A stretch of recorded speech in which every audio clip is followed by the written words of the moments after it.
Welcome to FOXSOUL's Black Report. This is the space where we bring you Black America's headline news, views, and opinions. I'm Romeo. I'm Demi. I'm Nielle, and Brooke is out today, but she'll be back on Monday. On today's report, Congressman Benny Thompson considers sending a subpoena to former President Donald Trump. A Texas school district reinstates a book by a Black author. And Congressmember Maxine Waters works to narrow the racial homeownership gap. Also, Soulmates, we remember the Million Man March on the eve of his 26th anniversary with publisher of Virtue Today magazine, R.G. Muhammad, and Bill Cosby has been sued for $125 million. Wow. We have that, Soulmates, and so much more. This is our voice. It's our truth. So let's talk about it.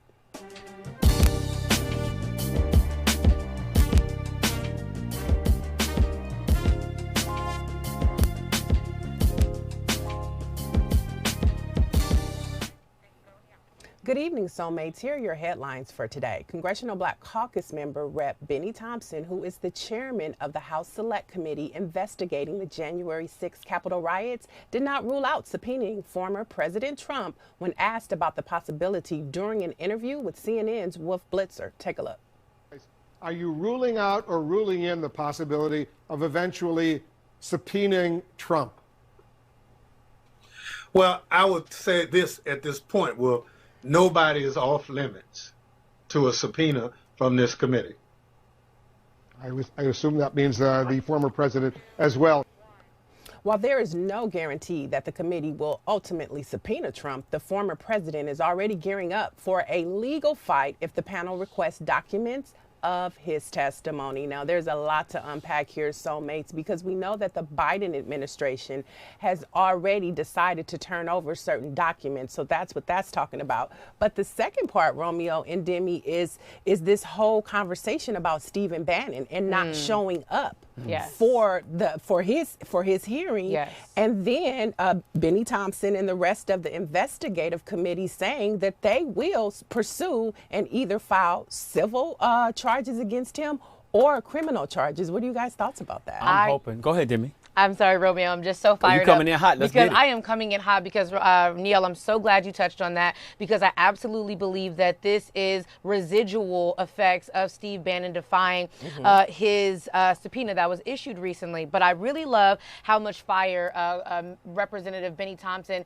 is coming in with this topic because it's something that we've been looking for, right? We're like, someone has to really, truly care and take Trump down. And so what I also want to add is that I think that people right now really want to see that the justice system works. I think everyone wants to see Trump go down. Honestly, I feel like everyone in their heart of hearts really wants to see him go down and wants to know that this former president, Donald Trump, is not above the law. He's done enough. Why is he not in jail already? Yeah, and we have to stay in front of what happened on January the 6th because there's a chance he may try to run again in 2024. Right. A lot of us do not want to see that happen. We know that for a fact.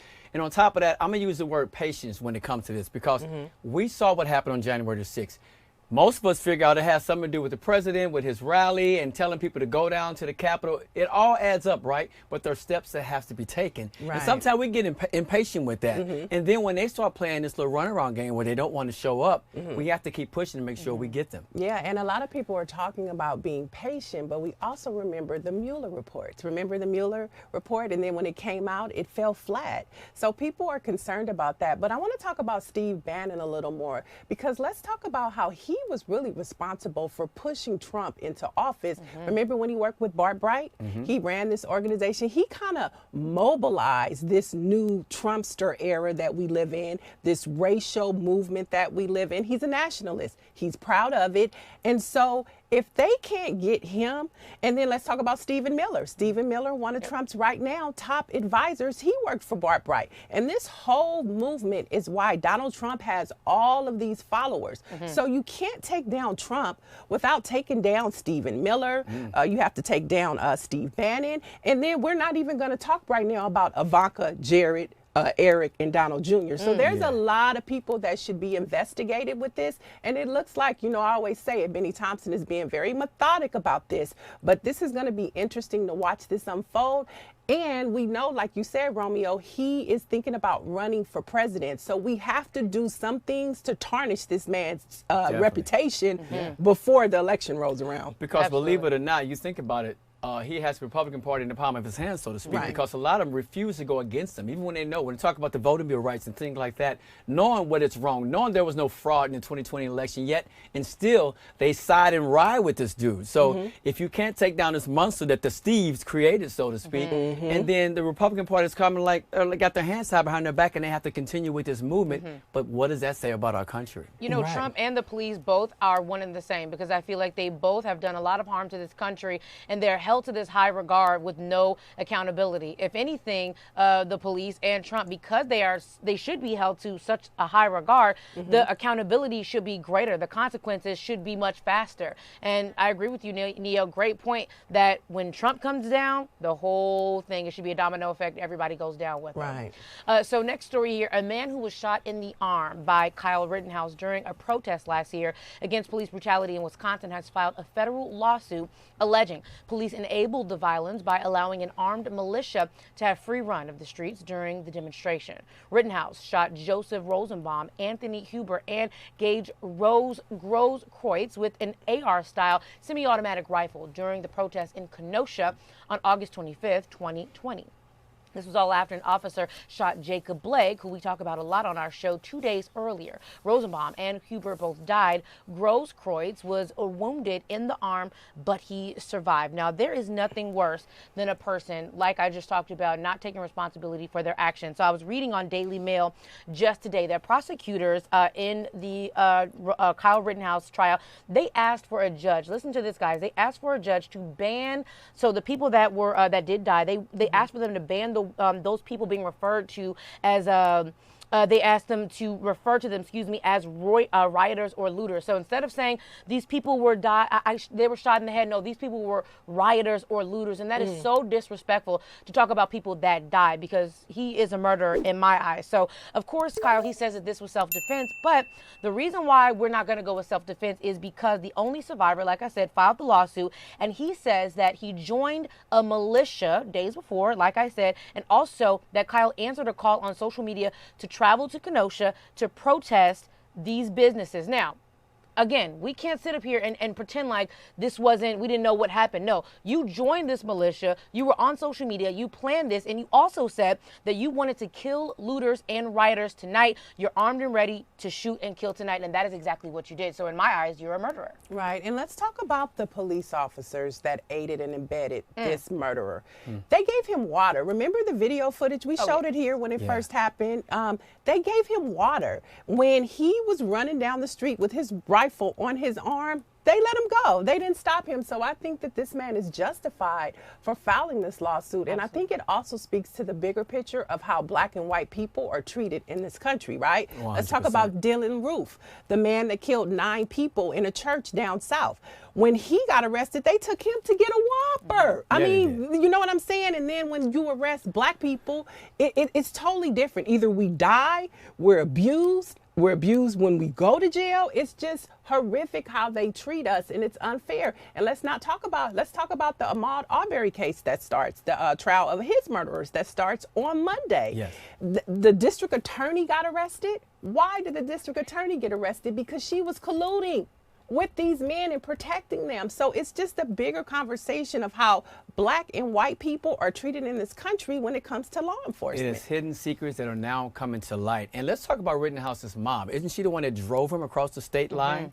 This young man was 17 years old at the time, should not have had a gun, and he's running down the street. And as we showed you the video earlier, Soulmates, you can see that. He's running down the street with a gun.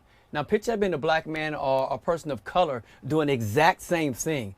That outcome would not have been, look at that. It's almost like they're filming a movie, but this is real life. And thank God one man did survive who can stand up and say, look, we know what was happening. And we talk about this all the time here on our show. Right. When it comes to social media and how people are being just brainwashed, so to speak, and buy into things like this. And that's what led to the situation that day. Right. Unfortunately. Social media was a very big part in this. And Steve Bannon was part of that movement to where this young man did this. Let's not forget that either. The Steves keep popping up, don't they? All right, a school district near Houston said Thursday that it had returned an award-winning children's book to its library shelves and rescheduled a virtual appearance by its author after the review committee had determined the book's appropriateness amid parents' claims that it espoused critical race theory. Now, the book's illustrator and writer, Jerry Kraft, whose books tell stories about black children struggling to fit into unfamiliar settings, have been set to appear virtually this month at Roosevelt Alexander Elementary School until the Katy Independent School District scrapped the event after some parents objected. The school district said in a statement to NBC News on Thursday afternoon that its review committee had met this week and determined the appropriateness of the book, New Kid. This was just crazy from jump when we first heard about this story and we talked about it. And it's all about a lady there that had read through the books and she felt like microaggression, that the fact that he used that word, that he had to be talking about critical race theory. But then again, I feel like I can relate to the story and to his books, trying to fit in. Growing up, when I moved into a different neighborhood, it was only 2% of black students in that school. So imagine being an outcast trying to fit in. Right. And it's hard, it's tough. Whether they treat you right or not, you feel like I'm not one of them, and it's a struggle. So I applaud the fact they let him back in. Part of me wants him to be like, you know what, I'm not even going to do it anymore. Right. But he's the bigger person, so I'm sure he will. But it's very unfortunate that he had to go through this. Yeah, it's for the kids. He did it for the kids. And it just talks to this larger conversation about what history looks like for Americans, not black, not white, not red, but all Americans. And this is a part of the history. And this book speaks to how black people feel, just to your point of the things that you were saying. So it's definitely important. And we're just going to be going back and forth until we just figure this out. We have to, yeah. Because at the end of the day, you know, it needs to be taught in the schools at some point. I mean, we know what we grew up and what we learned, and what we learned was truly not enough. What we learned history about a lot of these statues and monuments that are now being taken down because of what they stand for. Just take that in for a second and think about that. So we're hoping that we can push forward and continue to move forward. Now listen to this story. There's renewed criticism of a juvenile court judge in Rutherford County, Tennessee, following a joint pro-Republic and Nashville public radio report that alleges Judge Donna Scott Davenport oversaw a juvenile justice system where black children were disproportionately and illegally hit with criminal charges. Now, the investigation centers around a 2016 incident where 11 black children, some as young as 8 and 9 years old, were allegedly arrested for not stopping a fight captured on video. Now, 10 of the children were charged with criminal responsibility for conduct of another. Frank Rose Brazil, an attorney who represents several of the children, told ABC News that the criminal responsibility is a prosecutor's theory and not a charge under Tennessee law. Now, how can you expect a 9 and 10-year-old to be responsible of that level, first of all? And this is just like what I say. I think the bigger picture is when we talk about our criminal justice system and our prison system is that inmates represent a dollar amount. And so I'm beginning to understand that it takes judges, it takes prosecutors, and it takes law enforcement to fill the quotas in these prisons that are mostly owned by private companies that I talk about all the time, Geo and Core Civic. And that is where we talk about systemic racism, where it happened from slavery. Prison became the new industry to contain people of color. And so this is what we have to begin to look at. Who supports these judges? Who are they having lunch with? Who are they aligning themselves with? Who are these prosecutors aligning themselves with? And we know that we have an issue with the law enforcement, but all of these entities are what make up our prison system, and inmates are nothing but a dollar amount when you look at the big picture. I absolutely agree with you. So I did a little bit more digging on this story because it just was not fascinating in a good way, but I was fascinated to uncover all the stones that were within this story. So when I was reading it at first, I was like, wow, okay, hopefully there's a light at the end of the tunnel. This lady is fired. She can never be a judge again. But it never quite got to that light at the end of the tunnel. It just got worse before it got better. So there was a graph that I read that showed the statewide average of how often children were locked up during this time period. And so the average that children were locked up was 5%. So in Rutherford County, it was 48%, which is insane. So I read one instance of children. They started telling, of course, they've been telling their story about what happened. So there was one instance, 3 officers, they went to the elementary school in Tennessee. arrested 4 black girls. So the crime, you guys, was literally they were watching some boys fight and not stopping them. That was the crime. We try to get police officers to, you know, jump in and help all the time when people are dying, but they don't do that. But that's another story. So they ended up arresting 11 kids in this school, and the charge was criminal responsibility. And another kid said something similar. They were arrested for stealing change and small items in the car. This was so interesting to hear. So, of course, they illegally jailed the kids for many years, and then so under the watch of this judge, like you said, Donna Scott Davenport. So she also did an interview, and she describes her work as her calling. So this woman that helps so many young black and Latino children be arrested, she calls this her calling. She said it was her God-given talent. She also says that children must have consequences. She said something else interesting, that she feels like parents should give their children drug tests, and she was like, not the ones that you get from Walgreens, like they should get, I mean, it was incredible. Mind you, I just want to add this last little piece, that it took her 9 years and 5 attempts to pass the bar exam. This woman right here. And this is the woman that is being able to send so many young kids to jail 9 times, 9 years to pass the bar, and 5 different times. That also goes back to, who are we letting in to be our judges? Back to what you were saying, Neo. Yeah. I totally agree with that. And you think about what you just talked about, Demi, about those students being arrested because they didn't intervene with the fight, right? They didn't interfere with it or break it up. It wasn't their responsibility.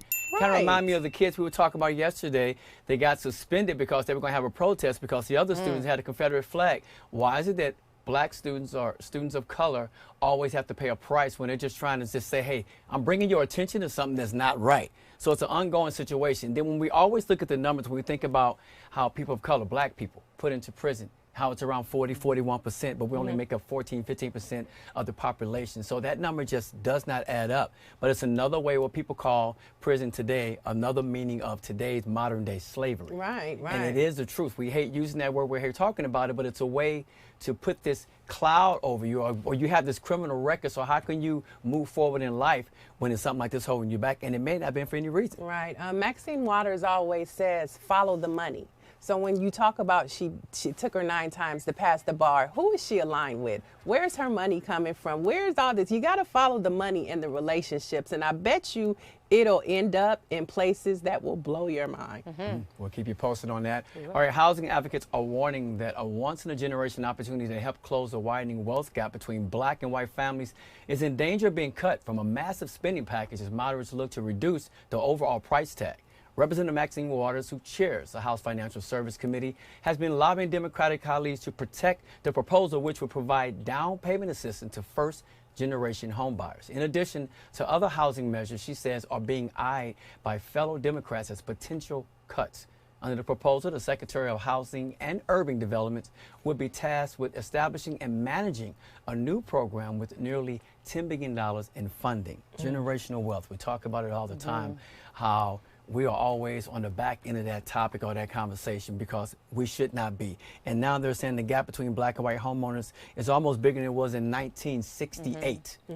Think about that. Let that soak in. So since 1968, which is pretty much overwhelming. So we definitely have to get things right because we have a lot of opportunity for black men and women out there to be first-time home buyers, and we don't want that to be taken away, right? Right. I'm glad that they are on top of this because this all goes back to the infrastructure bill and all of these promises that were made. And now all of these things are getting cut. So I'm glad that Congressmember Maxine Waters, who chairs the Finance Committee, is like, no, this is what we talk about when we talk about systemic racism. It is throughout our entire system.